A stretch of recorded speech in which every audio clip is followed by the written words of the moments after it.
Hello there, people of the internet.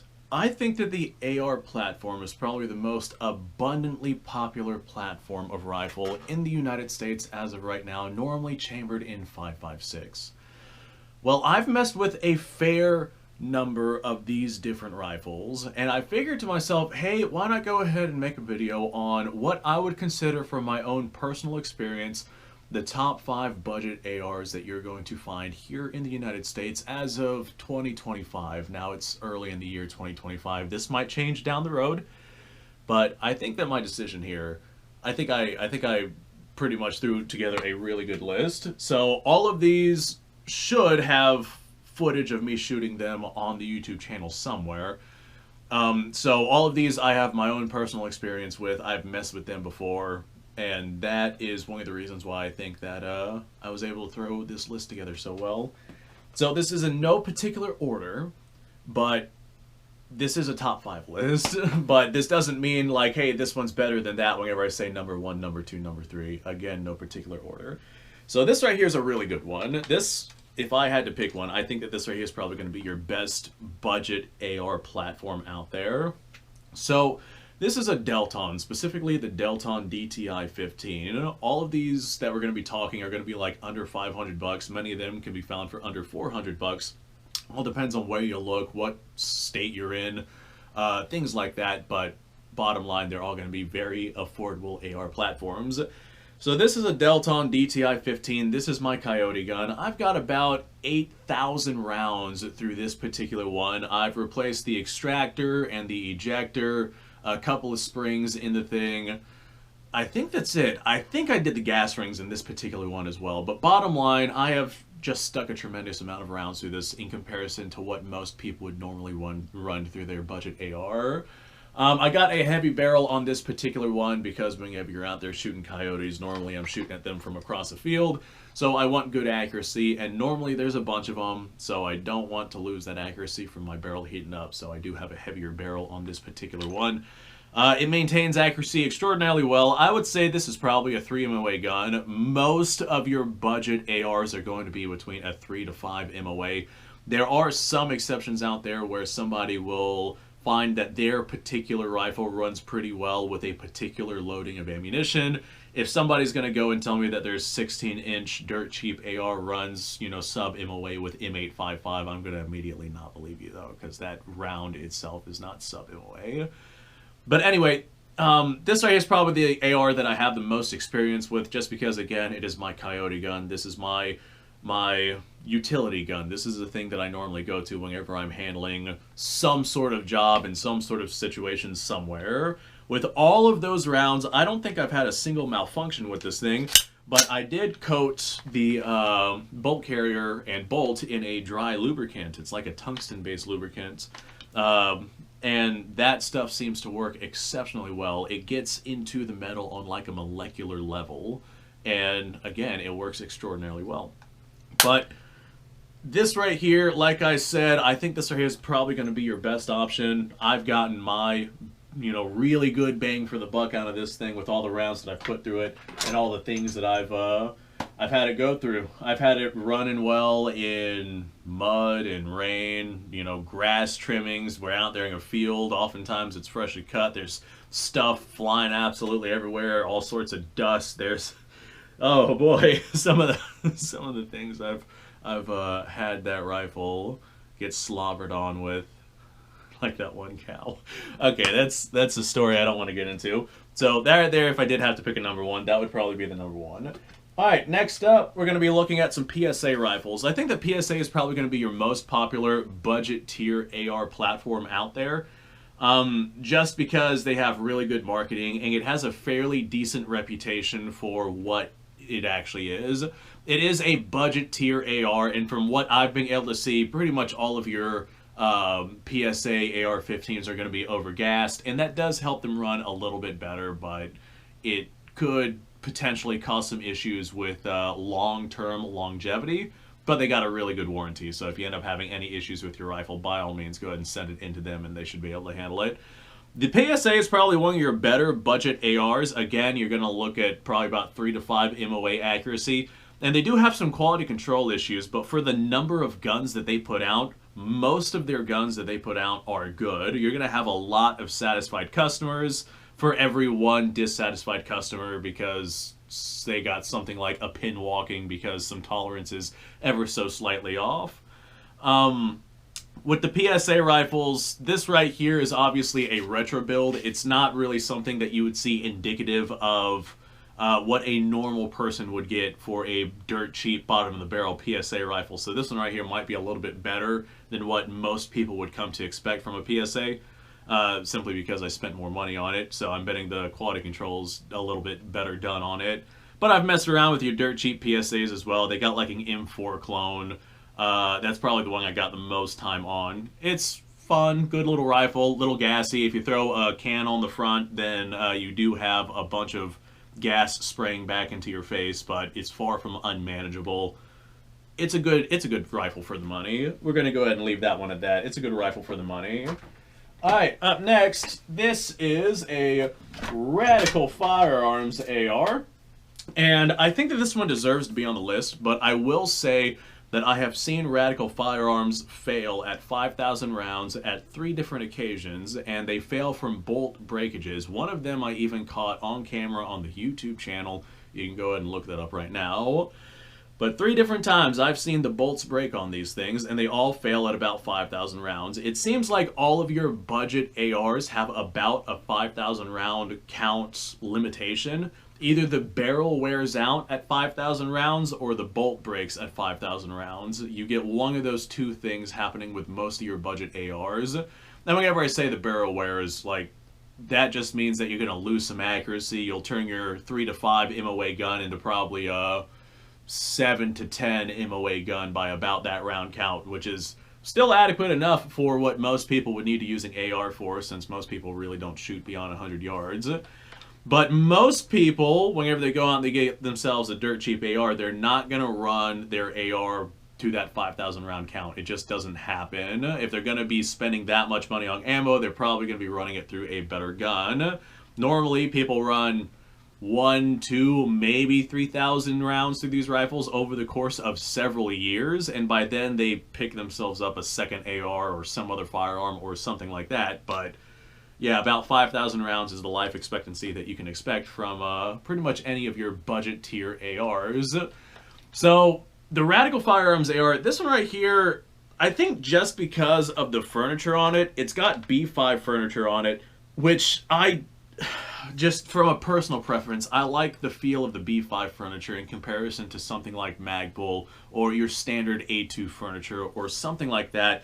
It feels better, but it's also not inexpensive furniture. As far as the furniture for your AR, like, I like I guess we're going to call it a beaver tail here on the back of the grip, and I like the way that it feels. It's completely personal preference, but I do like the way that it feels.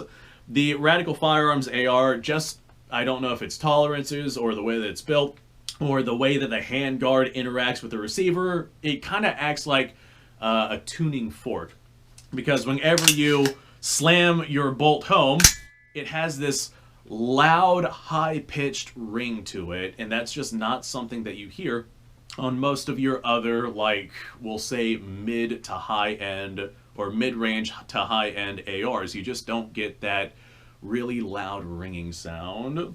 So the rifle's good. It balances well. I mean, this really isn't something that I mess around with all that much because I have other ARs that I like better.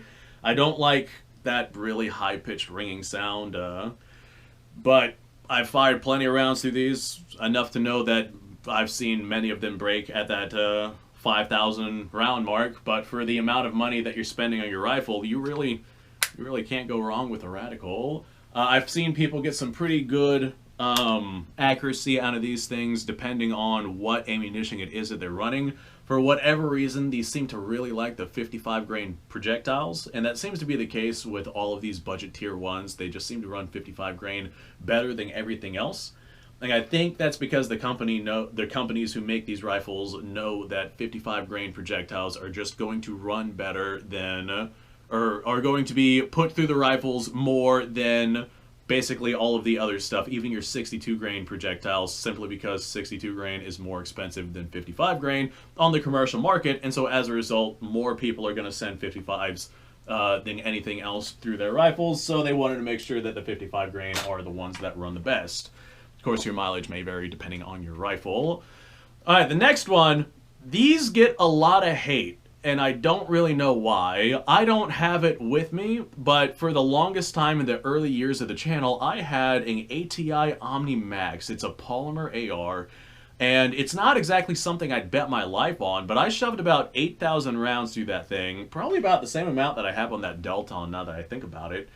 And the sight was canted on it, so it wasn't the easiest thing to zero, but it did zero.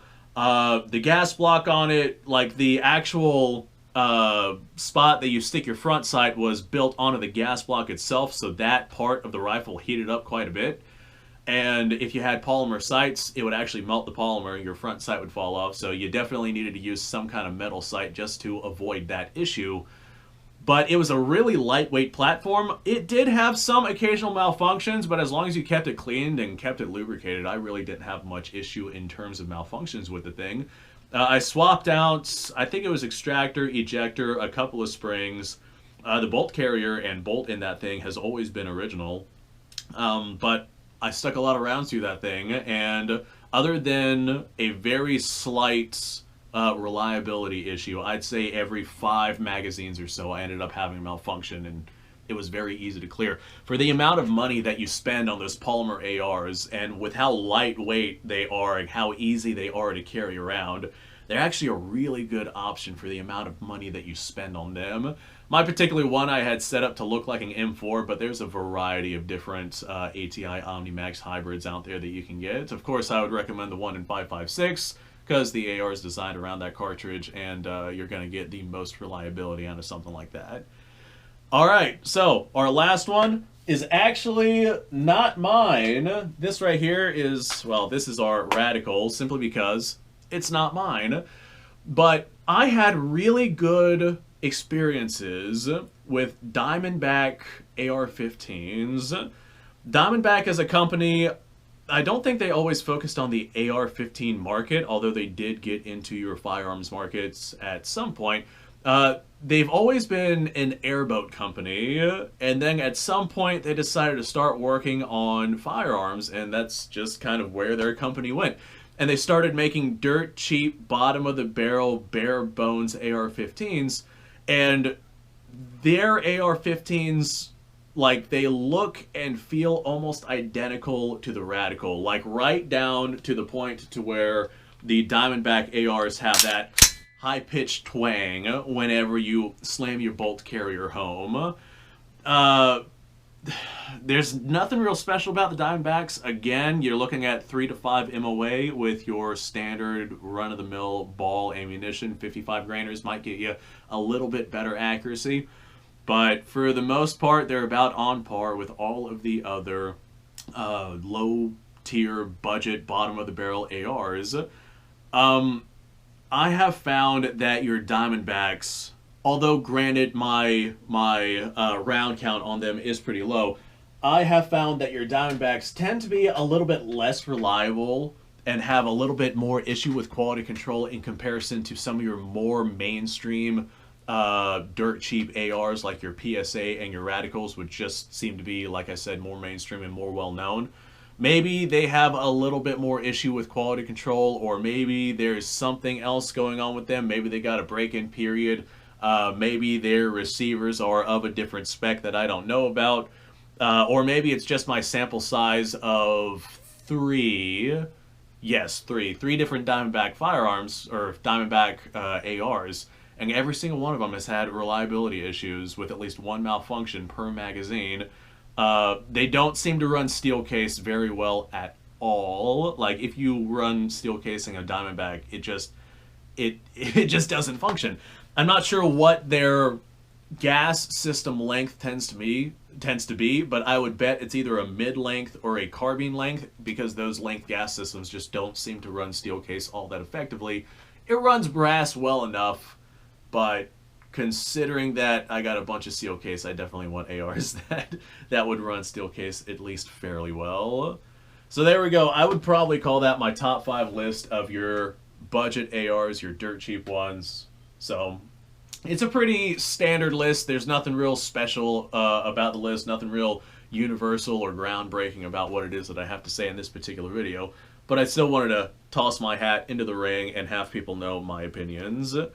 Definitely have some underrated ones like the Delton. That definitely feels like you're swinging up in terms of capability with an AR for the price class that you're spending. Like this right here, this Delton DTI, this feels like a better quality AR than something like a Radical or something like a PSA. Whenever you're running it, whenever you're shooting it, it just doesn't have that cheap AR feeling. You don't have that twang or that recoil or that gas in your face like you would normally get from a more budget-oriented AR. I really like these things. So, thanks for watching, folks. I appreciate your time. Like, subscribe, share. Description below is a link to all sorts of stuff. Go check it out. You guys go off. Have yourself a fantastic day. I'll see you on the next episode.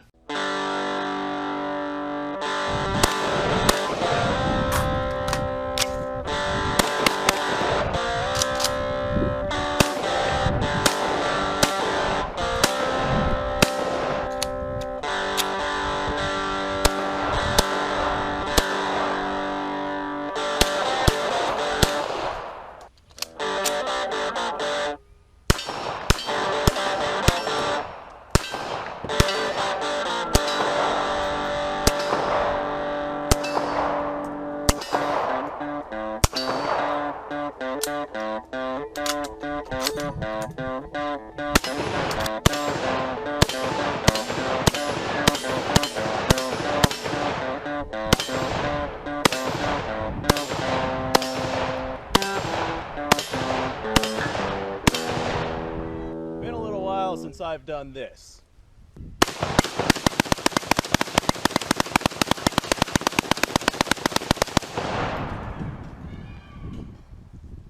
Bonnie and Clyde be damned.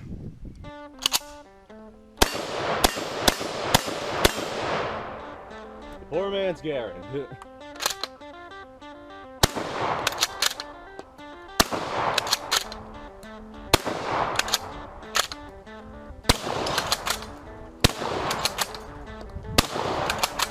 It's a shame that bolt-action shotguns aren't more mainstream.